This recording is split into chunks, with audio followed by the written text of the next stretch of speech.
Selamat datang di Alur Donghua. Kali ini Mimin akan menceritakan novel Again the Good.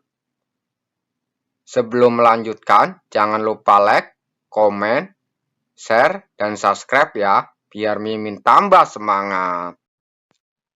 Melanjutkan chapter sebelumnya, setelah mendengar perkataan Yunce, orang-orang yang hadir langsung tercengang, bingung, dan tertawa dalam diam.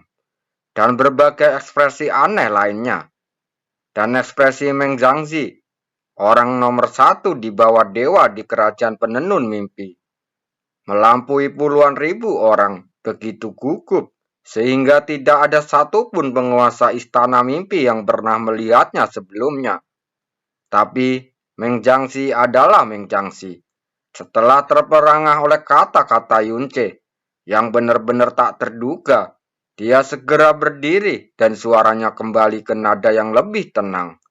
Bagaimanapun, Anda adalah putra yang mulia, dan Anda memang sangat cerdas. Apa yang baru saja Anda katakan memang sejalan dengan apa yang saya pikirkan. Ada perbedaan besar antara tingkat kultivasi Anda dan Jianxi. Semua orang dapat melihat bahwa tingkat kultivasi Anda jauh lebih rendah, bahkan dengan praktisi penenun mimpi pada level yang sama. Ini bahkan lebih tidak bisa diterima. Tidak perlu memperdebatkan fakta, karena kamu sudah sangat sadar diri. Kamu harus memahami bahwa setidaknya untuk saat ini, kamu masih jauh dari cocok untuk menjadi putra dewa bersama Jianxi. Dia berhenti sebentar dan berkata dengan suara yang tajam. Adapun mengatur seseorang dari ranah yang sama untuk mempermalukanmu, itu semua tidak masuk akal. Kamu adalah putra dewa. Kamu harus lebih berhati-hati dengan perkataan dan tingkah lakumu. Bagaimana kamu bisa layak menjadi putra dewa penenun mimpi? Kata-kata Meng Zhangzi beralasan dengan kuat. Dengan penyesalan dari senior untuk junior. Tapi nyatanya orang yang mengenalnya dengan baik tahu kalau dia sebenarnya sedang marah. Jadi mudah kesal dengan junior yang pertama kali dia temui. Omong kosong apa yang kamu bicarakan? Dibandingkan dengan Meng Zhangzi, ekspresi Yu Chen selalu tenang dan acuh tak acuh. Dan dia menunjukkan keraguan yang dianggap palsu oleh orang lain. Aneh, jika kamu ingin mencegahku untuk menjadi putra dewa penenun mimpi, Anda harus merencanakan sesuatu terhadap saya. Anda telah mengajukan keberatan dan berani mengkritik kualifikasi dan kultivasi saya. Untuk membuktikan pertanyaan ini dan membuktikan ketidaklayakan saya, Anda pasti sudah mengatur beberapa praktisi mendalam dari ranah yang sama dengan saya. Untuk tiba-tiba melompat keluar, lalu menantang saya. Membiarkan saya kalah dan malu, sehingga saya tidak berani menjadi putra dewa. Ini rencana yang sangat sederhana dan alami. Sempurna, tapi kamu tidak punya pengaturan apapun. Matanya sedikit melebar, dan keraguan di matanya juga melebar. Lalu dia menoleh ke Meng Xianxi. Lihat, putra dewa Jianxi, apakah orang-orang dari faksi Anda benar-benar tidak berguna? Tidak peduli seberapa keras Meng Xianxi mencoba menstabilkan suasana hatinya. Canggut putihnya yang panjang masih sedikit bergetar. Tian Jiuxi tertawa berterbahak-bahak dan kemudian menahan dirinya sepenuhnya di saat berikutnya, seolah dia tidak terjadi apa-apa. Kata faksi sangatlah sensitif, tidak peduli di kerajaan dewa manapun Anda berada, atau bahkan kekuatan di luar kerajaan dewa.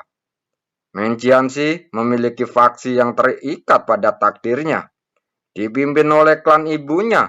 Hal ini dipahami secara diam-diam di seluruh kerajaan dewa penenun mimpi. Namun, tidak ada yang menyangka bahwa Meng Jianyuan yang baru pertama kali kembali ke kerajaan dewa penenun mimpi, dan bahkan belum menatap, apalagi berpijak, akan berani langsung mengucapkan kata tabu ini di depan semua orang. Ekspresi Dewa Wumeng tidak berubah, tapi tetap diam.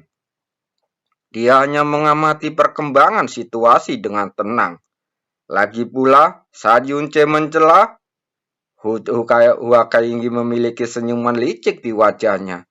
Jelas menunjukkan bahwa dia yakin Yunce mampu menghadapinya sendiri. Ajaibnya, Yuchen jelas menghadapi Meng Jiangxi, Meng Huanji, dan Meng Hongdo. Menghadapi seluruh faksi Meng Jianxi, Dewa Wumeng tidak memiliki kekhawatiran di dalam hatinya. Mungkin secara tidak sadar, dia merasa bahwa dia bisa menaklukkan hati Hua Caili yang telah bertunangan dengan dia Jiunxi di bawah pengawasan Hua Qingyi. Ini akan jauh lebih sulit daripada 9 penguasa istana mimpi. Di mata penonton yang berbeda, Meng Jianxi berdiri. Senyuman di wajahnya langsung menghilang, dan alisnya sedikit mengerjit. Saudara Yuan, ini tidak pantas. Di kerajaan penenun mimpi memiliki asal-usul yang sama. Meski terkadang kita memiliki pendapat yang berbeda. Semuanya didedikasikan untuk kerajaan penenun mimpi dan tidak ada yang namanya faksi. Saudara Yuan tidak boleh mengatakan ini lagi di masa depan. Kepala istana dan yang lainnya untuk menantang. Untuk sementara menentang Anda menjadi putra Dewa Penenun Mimpi. Karena mereka memiliki pertimbangan yang telah terakumulasi selama bertahun-tahun yang tak terhitung jumlahnya. Hanya untuk kata putra dewa, bukan untuk saya atau untuk Anda, yang disebut dengan sengaja mengatur orang untuk mempermalukan Anda, sama sekali tidak akan terjadi, kata Meng Jiangxi dengan tegas. Beberapa kata ini adalah instruksi yang diberikan oleh seseorang putra dewa kepada putra-putra kaisar biasa, dan dari seorang kakak laki-laki kepada saudara klannya. Instruksi yang dapat diperhatikan oleh orang lain. Kalimat terakhir sepertinya menghibur. Tapi jika dipikir-pikir sejenak, Anda bisa menafsirkan sebagai penghinaan. Sepertinya Anda menganggap diri Anda layak agar kepala istana dan yang lainnya secara khusus menargetkan Anda. Menghadapi Meng Jianxi, Yun Chen masih memiliki senyuman di wajahnya. Oh, benarkah? Lalu, dia mengangkat lengannya dan tiba-tiba menunjuk ke belakang. Dengan beberapa helai energi mendalam, dari cahaya api menyapu beberapa praktisi muda di belakang kursi. Lalu apa yang terjadi dengan orang-orang ini? Mata semua orang tiba-tiba tertuju pada orang yang ditunjuk oleh cahaya merah misterius. Dalam sekejap, orang-orang dari faksi Meng Jiangxi dan 6 penguasa mimpi semuanya sangat terkejut. Tetapi Meng Jianse yang telah menonton dengan tenang, tiba-tiba mengubah ekspresinya dan hampir kehilangan kendali dan bangkit. Karena 9 orang yang dimaksud Yunce adalah orang-orang yang dia atur secara pribadi untuk meluncurkan tantangan kepada Yunce pada waktu yang tepat. Yang suatu tidak terlalu banyak, yang satu terlalu sedikit. Tidak ada yang tidak buruk. Kejutan hati dan jiwa saat itu benar-benar seperti melihat hantu. Melihat ekspresi Meng Jianxi yang masih tenang, Yunce berkata perlahan. 9 orang ini sangat aneh. Baru saja dewa, kepala istana, dan semua penguasa istana mimpi menyampaikan berbagai pendapat yang berapi-api. Dan semua orang yang memperhatikan untuk mendengarkan. Tapi hanya mata 9 orang itu yang terus menatapku, mengelak dan tersentak setiap saat. Tapi mereka selalu datang lagi dan lagi. Yang lebih menakjubkan lagi adalah kultivasi 9 orang ini. Mereka semua kebetulan berada di ranah Master Ilahi tingkat ketiga, sama seperti saya. 9 praktisi mendalam ini semuanya berasal dari kekuatan yang berafiliasi dengan kerajaan penenun mimpi. Mereka memiliki pikiran cerdas serta ketakutan. Pada saat ini, mereka tiba-tiba ditunjuk oleh Yunce dan diekspos oleh semua orang. Melihat mereka, tubuh mereka tiba-tiba menegang. wajah mereka menjadi pucat, dan mereka sangat gelisah. Meng Jianyuan tidak lagi menyebut sebagai saudara Yuan. Meng Jianxi tampak benar-benar kesal, dengan ekspresi kekecewaan di wajahnya yang tidak dapat disembunyikan.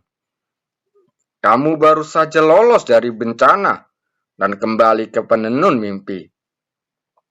Saya pikir Anda toleran dalam setiap langkah, tetapi apa yang Anda katakan membuat saya kecewa. Mungkin Anda telah mempelajari beberapa cara untuk bertahan hidup yang kotor dalam 100 tahun terakhir di dunia luar. Tapi ini adalah kerajaan dewa penenun mimpi. Jiwanya harus bersih dan ilmu serta perilaku harus murah hati. Bagaimana perilaku tercela seperti itu bisa ditoleransi? Karena kamu seperti ini, bukan hanya kamu tidak layak menjadi putra dewa, tapi sebaliknya, dia menghela nafas pelan, sepertinya menahan amarah, dan suaranya menjadi lebih lembut. Saudara Yuan, setidaknya jangan mengotori kasih sayang dan toleransi ayah dewa kepadamu. Dengan hukum kelangsungan hidup di luar kerajaan dewa, tidak ada yang tahu kengerian debu jurang, dan aturan yang dihasilkan juga sangat kejam selama bertahun-tahun. Dan tidak mengherankan jika Anda secara alami akan menggunakan metode kotor dan tercela. Meng Jianxi berpikir bahwa apa yang dikatakannya sangat indah, dan setidaknya itu membuat wajah Yunce terlihat sedikit malu. Namun, yang membuatnya kecewa, dan bahkan sedikit terkejut, senyuman di wajah Yunce tidak berkurang sama sekali, dan lengkungan sudut mulutnya justru menjadi sedikit lebih mempesona dan sarkastik. Kata yang bagus, kata yang bagus. Yunce bertepuk tangan dan memuji. Putra Dewa Jianxi, harap ingat apa yang baru saja kamu katakan. Ketika Meng Jianxi berbicara, Meng Jianxi diam-diam menyelesaikan transmisi suaranya. Pada saat ini, dia berdiri dengan lantang berkata, "Yang mulia putra dewa, semua orang di penenun mimpi tahu bahwa Anda memiliki hati yang luas dan pengembangan diri yang sangat baik. Tetapi, Meng Jianyuan sudah seperti ini. Jadi mengapa Anda harus menyia-nyiakan kebaikan Anda kepadanya?" Dia berbalik, lalu membungkuk dalam-dalam kepada Dewa Wumeng. "Ayah Dewa, Anda telah melihat dengan mata kepala sendiri apa yang dikatakan dan dilakukan Meng Jianyuan hari ini, dan tidak menghormati orang yang lebih tua. Dia juga dengan paksa memfitnah yang mulia putra dewa, dan semua penguasa istana mimpi di hadapan ayah dewa, dan semua orang yang akan merasa sangat malu." Yunce melihat ke samping dan tiba-tiba menunjukkan ekspresi tenang. "Oh, Meng Jianxi, menurut rumor, dia menjadi antek pertama di bawah putra dewa Jianxi. Aku pernah melihatnya sebelumnya." Di depan mata semua orang, wajah Meng Jianxi langsung memerah dengan cepat, dan kemudian berubah menjadi ungu. Meng Jianxi tahu bahwa dia tidak bisa kehilangan ketenangannya, tetapi aliran darah yang mengalir ke atas kepalanya masih membuatnya meraung. "Meng Jianyuan, kamu sebenarnya..." Pada saat ini, tiba-tiba gelombang misterius energi melonjak. Sesosok tiba-tiba melompat ke lapangan dan kemudian berlutut langsung ke Dewa Wumeng. Pangeran ke-37 Kerajaan Ameng, An Ziming, dengan berani meminta untuk menantang putra dewa Meng Jianyuan. Semua orang langsung berbalik, dan orang yang mengaku sebagai An Ziming ini adalah salah satu dari 9 orang yang baru saja ditunjuk oleh Yunce. Suaranya serak dan tubuhnya jelas gemetar. Kepalanya tertunduk, dia tidak berani mengangkatnya. Tapi dia secara terbuka menantang putra dewa yang baru dinobatkan. Dewa Wumeng menyipitkan matanya. "Mengapa?" Kembali kepada dewa, An Ziming menundukkan kepalanya saat berkata, Saya hanyalah seorang pangeran kecil dari keluarga kerajaan di sebuah negara kecil. Orang kecil juga memiliki martabat. Saya dulu hanyalah dikotorin oleh putra Dewa Jianyuan tanpa alasan. Meski saya merasa sedih dan marah, tetapi orang-orang berbicara dengan lembut, tetapi tidak berani mengatakan apa-apa. Namun, saya melihat bahwa putra Dewa Jianxi sangat menyayangi keluarga kerajaan saya. Tetapi, putra Jian Yuan menuduh dengan kata-kata kasar. Saya bisa membiarkan diri saya dipinah tanpa alasan. Tetapi saya tidak dapat menerima bahwa dermawan saya diucapkan begitu kasar. Karena putra Jian Yuan mengatakan bahwa saya sengaja diatur oleh seseorang, lalu dia berbalik, matanya melirik ke arah Yunce. Kalau begitu, aku akan mengikuti keinginan putra Jian Yuan. Dan sebagai master ilahi tingkat ketiga, aku ingin menantang putra Kaisar Jian Yuan. Seperti yang dikatakan putra Kaisar Jian Yuan, saya hanyalah bawaan, orang-orang dari negara kecil yang dapat dengan mudah menang jika melawan putra Jian Kaisar. Putra Dewa Penenun Mimpi adalah sosok seperti dewa di mata kami. Jika dia memang tidak sebaik saya, sekalipun saya orang luar yang rendah, saya tidak tega menerima orang itu sebagai putra dewa penenun mimpi. Dewa Wumeng mendengarkannya dengan tenang, lalu tersenyum ringan dan berkata dengan penuh arti, "Meskipun saya tahu bahwa Anda orang asing kecil, Anda berkata dengan sangat berani. Hehehe, meskipun seorang pria rendah hati, keberanianmu sebesar langit." Siming berlutut di tanah, tidak berani bergerak. Hati Meng Jianxi bergetar hebat. Setelah Dewa Wumeng selesai berbicara, tanpa menunggu reaksi Ajiming, dia bertanya pada Yunce, "Yuaner, bagaimana menurutmu?"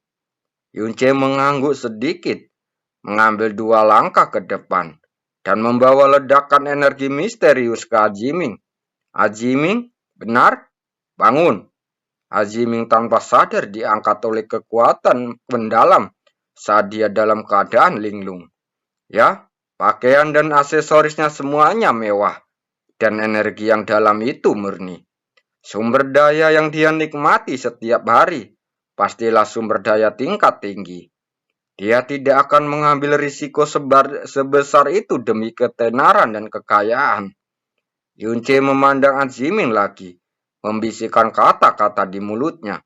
"Jika itu aku, bagaimanapun, aku dilahirkan dalam keluarga kerajaan. Aku memiliki kehidupan yang lancar, dan hampir tidak ada kejadian buruk apapun.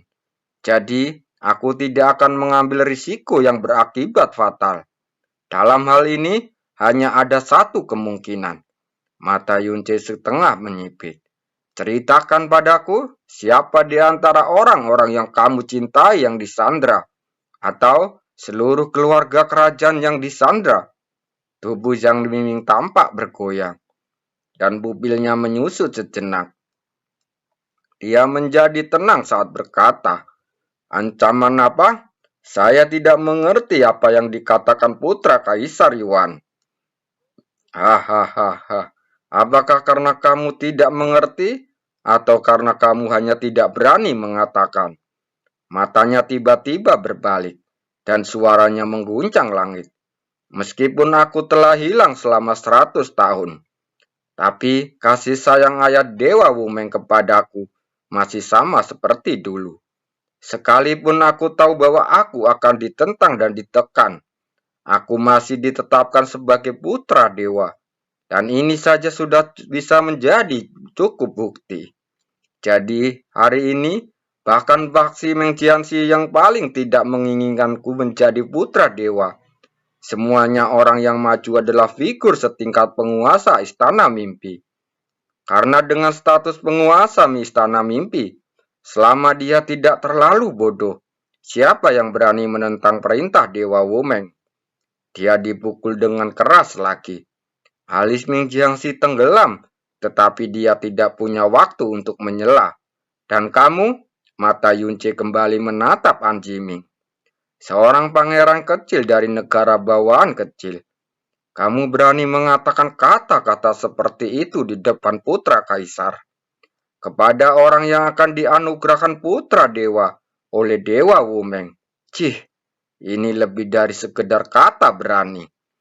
Kalau dipikir-pikir, karena kamu adalah pangeran suatu negara, kamu pasti tahu bahwa jika dewa ingin menghancurkan keluarga kerajaan dan seluruh negaramu, itu semudah menjentikan jari.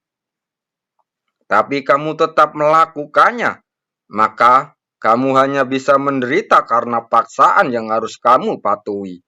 Bibir Yuncin sedikit miring, dan dia berkata dengan tenang, memaksamu untuk tunduk sebagai praktisi mendalam di negara bawahan untuk menantangku. Jika aku menerima tantangan itu, dan kemudian kamu sebagai praktisi mendalam di ranah yang sama, dapat mengalahkanku, itu akan meninggalkan rasa malu yang sangat besar bagiku. Jika aku bahkan tidak memiliki keberanian untuk menantang praktisi mendalam di ranah yang sama, bagaimana aku bisa layak menjadi putra dewa penenun mimpi?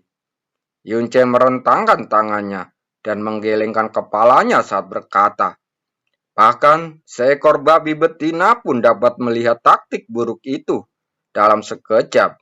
Adapun siapa yang mendorongnya, keledai yang memimpin dapat berlangsung mengetahuinya. Saya menyampaikan berita tersebut dan harus mengubah kata-kata saya. Sulit bagimu untuk menemukan alasan seperti itu dengan tergesa-gesa. Setelah mengatakan itu, dia melihat sekeliling dan melihat ke wajah-wajah kosong. Dia berkata dengan nada yang sangat bingung. Benarkah beberapa orang bisa tidak melihatnya? Tak ada yang berani menjawab. Dan setiap orang mempunyai ekspresi yang berbeda. Semua orang tahu siapa orang yang paling tidak menginginkan Meng Jianyuan menjadi putra dewa penenun mimpi kedua. Sudah jelas bagi semua orang. Apakah itu kepala istana, Meng Huanji dan lainnya?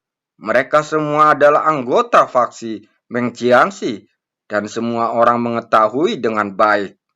Setelah Yunchen melewati celah ini, siapa yang tidak bisa melihat dengan jelas? Cara yang dilakukan oleh faksi Meng Jianxi memang sangat sederhana dan efektif. Karena di mata mereka, Meng Jianyuan hanyalah seorang pria yang baru saja kembali ke kerajaan dewa penenun mimpi selama 7 hari. Tingkat kultivasinya hanya seorang master ilahi. Jadi, tidak layak untuk direncanakan dengan matang oleh mereka.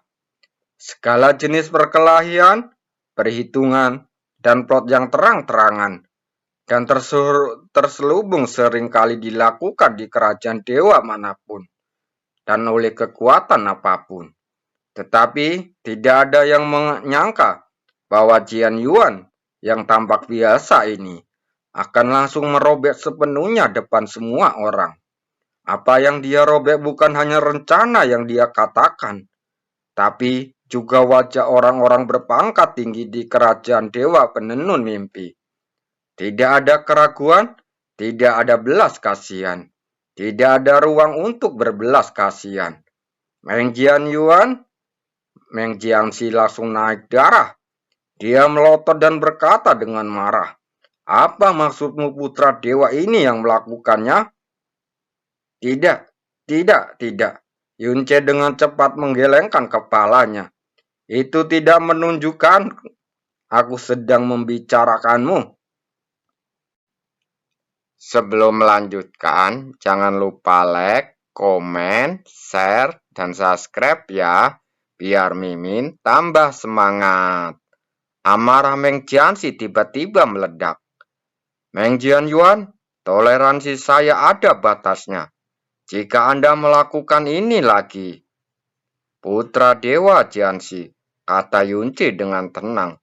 Jika aku jadi kamu, aku yang telah bekerja keras di kerajaan dewa penenun mimpi selama 100 tahun terakhir, dan akhirnya mengukuhkan namaku sebagai putra dewa. Namun suatu hari, tiba-tiba Meng Jianyuan datang, langsung dinobatkan menjadi putra dewa. Bukan hanya soal prestasi, tapi juga kultivasinya tidak sebaik diriku. Tapi langsung dinobatkan sebagai putra dewa yang setara dengan diriku. Aku pasti tidak mau. Jadi, Anda bakal memperlihatkan kepada Tuan Dewa bahwa Meng Jianyuan tidak layak. Anda dapat menemukan 100 alasan mengapa kerajaan penenun mimpi tidak membutuhkan putra dewa kedua. Dan Anda juga dapat menemukan 100 alasan mengapa Meng Jianyuan tidak layak. Alasan mengapa tidak layak menjadi putra dewa adalah nyata dan jujur. Yunce sedikit menyipitkan matanya. Bagaimanapun, sebagai putra dewa, kamu harus memiliki ambisi untuk bersikap defensif, pendapat, kepercayaan diri, dan ambisi yang tepat. Tapi sayang sekali, Yunce menggelengkan kepalanya dengan ekspresi kecewa dan penyesalan di wajahnya. Saat kamu meminta orang-orangmu untuk bersama-sama menekan ayahmu, kamu juga diam-diam mengatur banyak cara yang sangat tercela untuk membuatku malu. Sangat jahat jika menyebut hari penobatanku menjadi hari yang memalukan.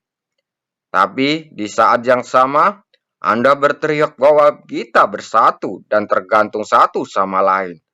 Menunjukkan pikiranmu yang luas. Mengapa harus repot-repot? Mata Yuan Ce dipenuhi dengan sarkasme. Kamu jelas bisa menjadi putra penenun mimpi yang jujur dan terus terang.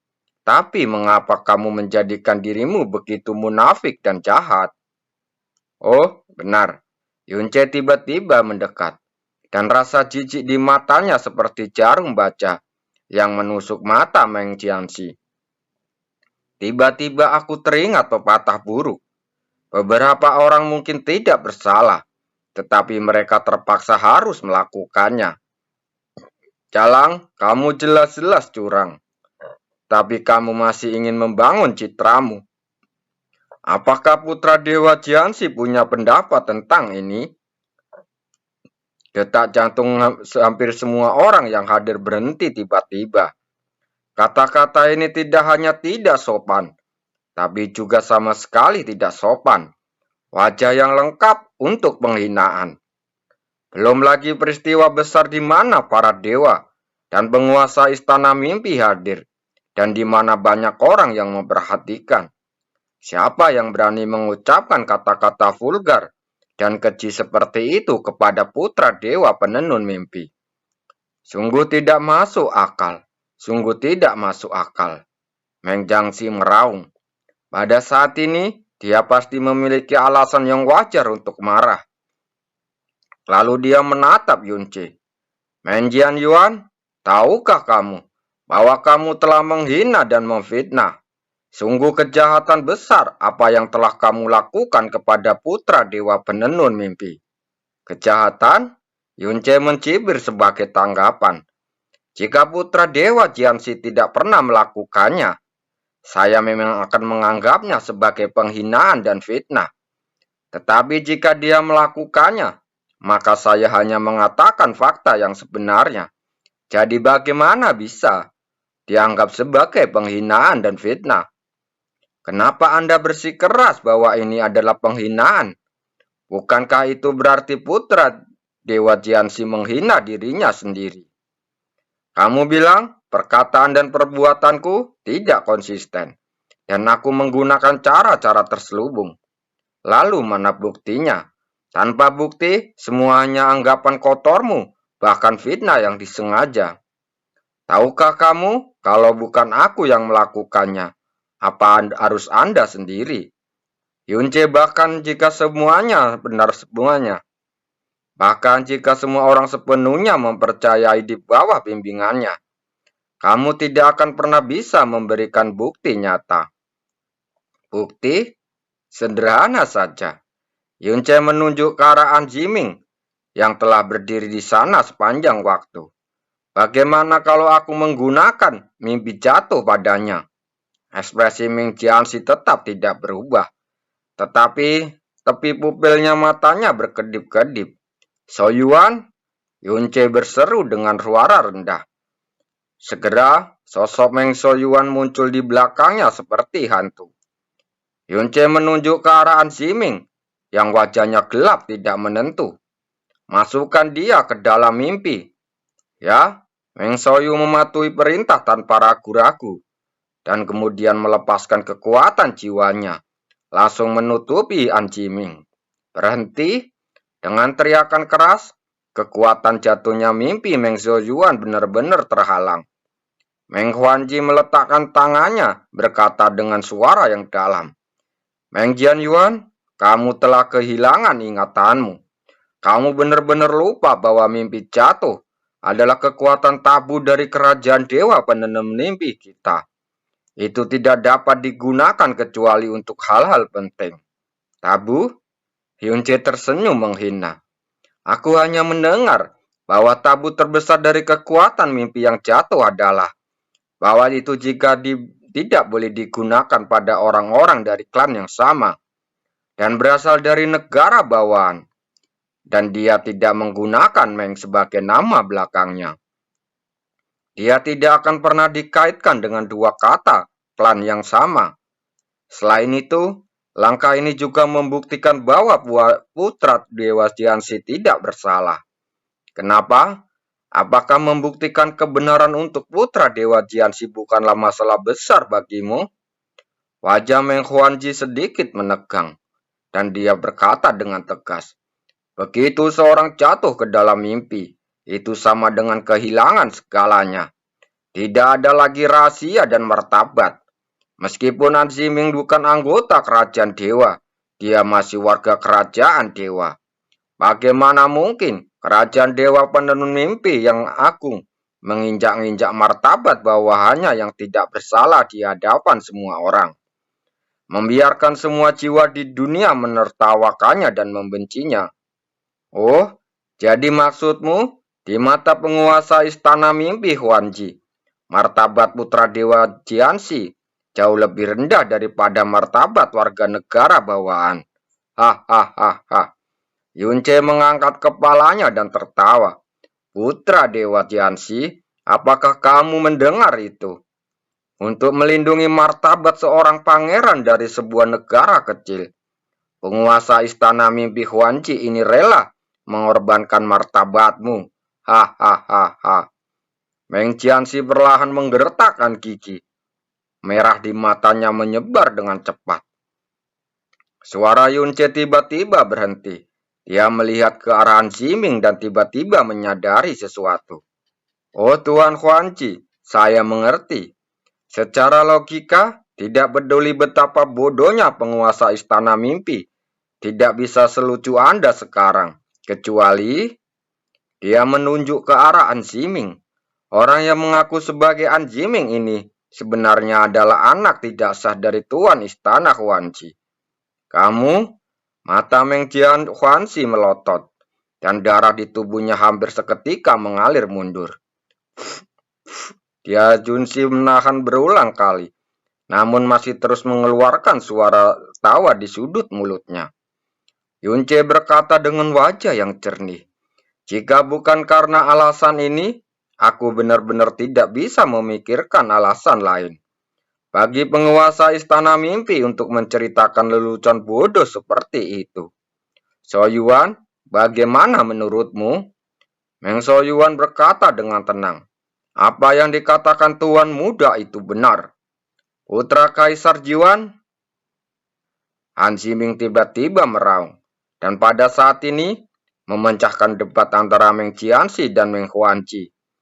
"Tuan Istana Huanji benar. Meskipun saya orang yang rendah, saya tetap memiliki martabat. Martabat dapat dengan mudah menerima terjatuh ke dalam mimpi di depan begitu banyak orang karena alasan yang dibuat-buat. Kecuali..." Dia diam-diam menggertakkan giginya, mengambil satu langkah ke depan dengan cahaya misterius bersinar di lengannya. Lalu dia mengangkat tombak perak. "Alasan kenapa aku berani bergerak maju kali ini adalah untuk menantang putra Kaisar Jian Yuan. Jika putra Kaisar Jian Yuan ingin aku menerima mimpi jatuh dengan sukarela, maka kalahkan saya secara terbuka. Tentu saja, jika putra Kaisar Yuan tidak berani dan ingin memaksaku jatuh ke dalam mimpi, matanya dengan cepat memerah. Aku lebih suka bunuh diri daripada menerimanya. Yunce melihat ke samping. Dia terpaksa menukar nyawanya sendiri dengan nyawa seluruh klannya. Ini juga sangat menyedihkan. Oke, menghadapi tantangan Anzimi yang tegas, Yunce mengangguk perlahan.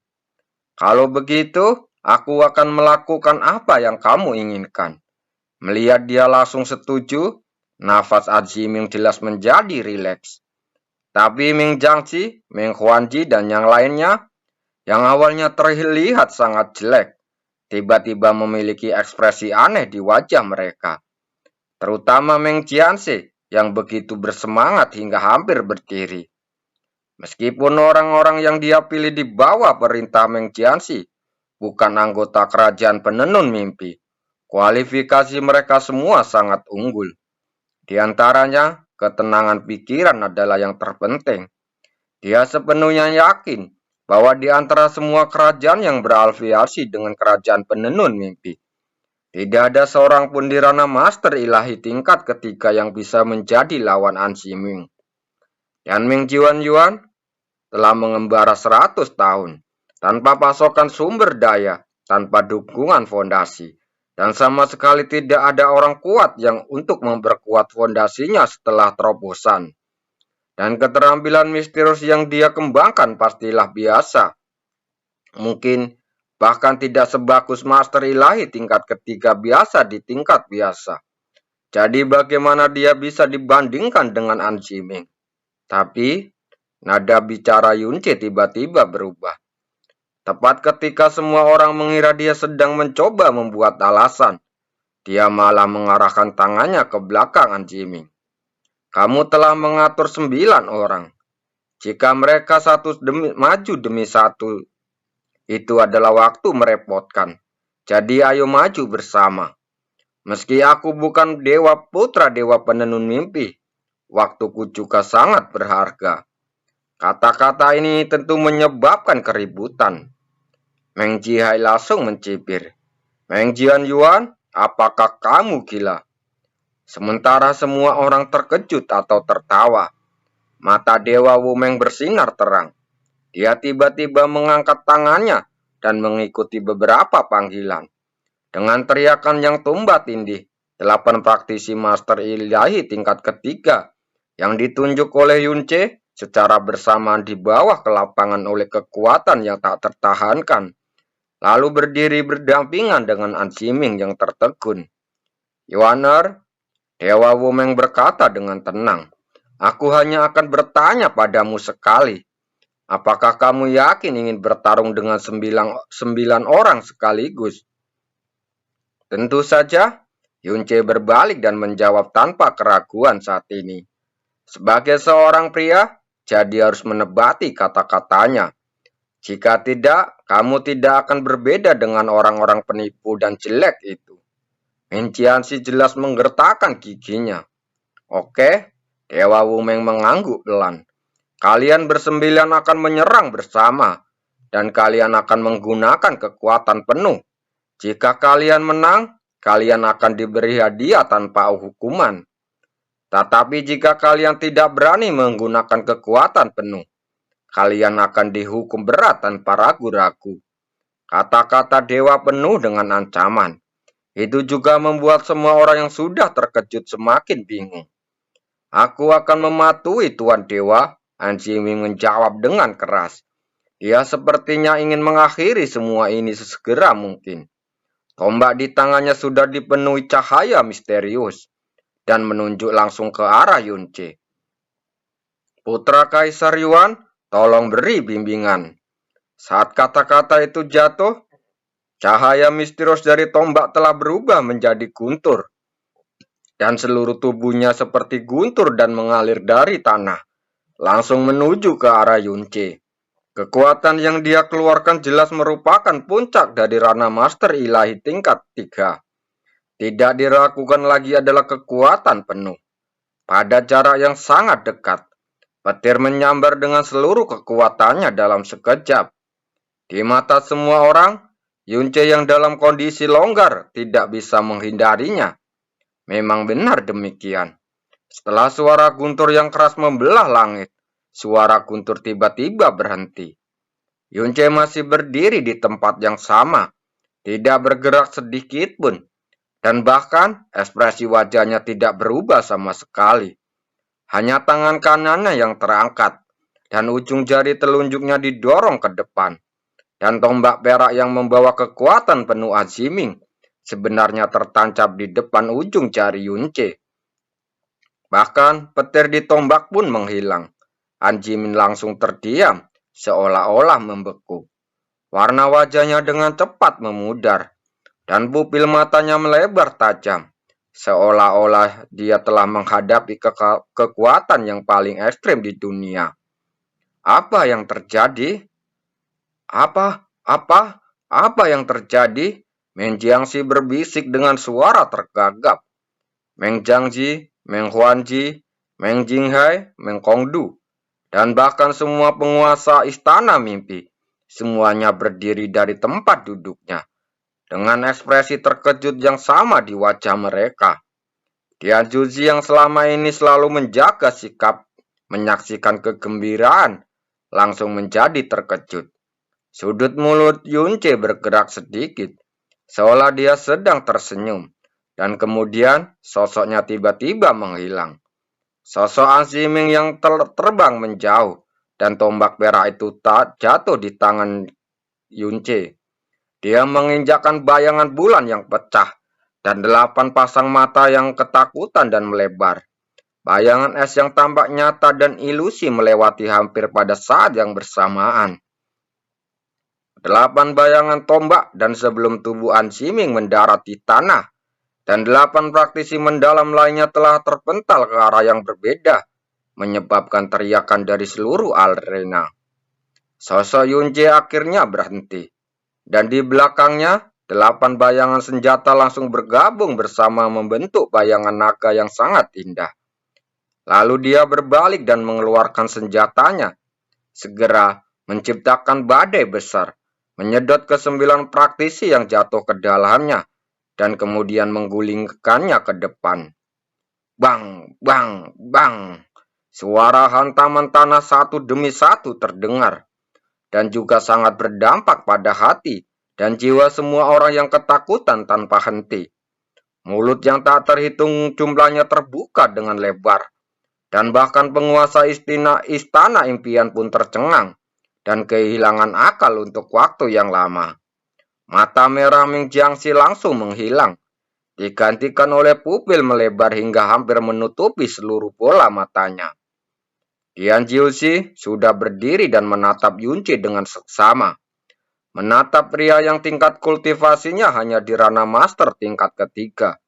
Sebagai putra dewa pertama yang diakui dari 6 kerajaan dewa, dia percaya bahwa bakatnya yang luar biasa setelah membangkitkan Vena ilahi hutan belantara besar tidak ada bandingannya di dunia ini. Tapi ketika dia berada di ranah master ilahi tingkat ketiga, dia dapat dengan mudah mengalahkan lawan-lawannya di ranah yang sama. Tetapi sangat mustahil baginya untuk mengalahkan 9 praktisi mendalam di ranah yang sama dalam waktu yang singkat. Bahkan bisa dikatakan belum pernah terdengar sebelumnya.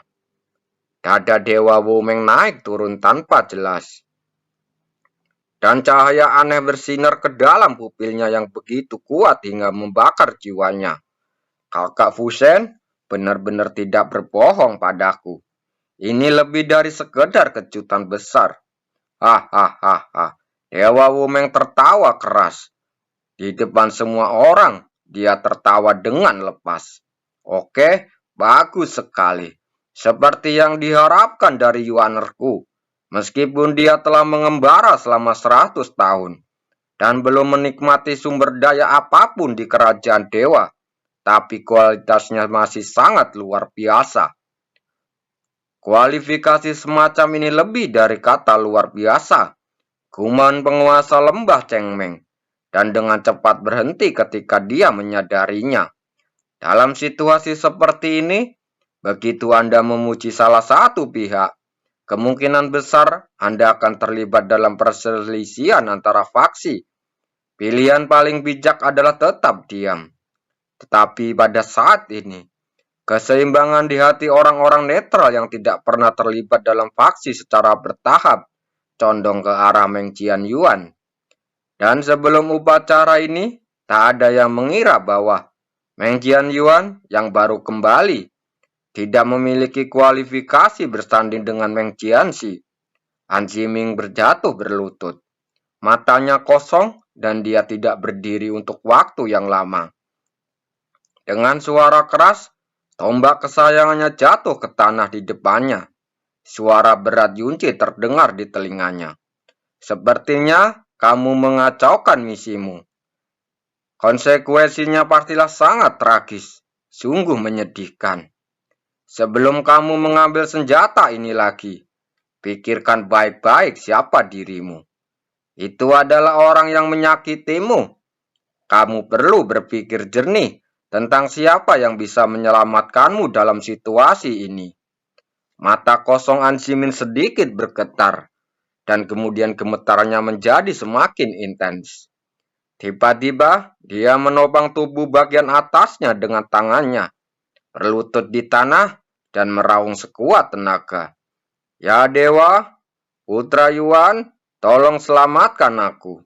Selamatkan keluarga kerajaan Anmenku.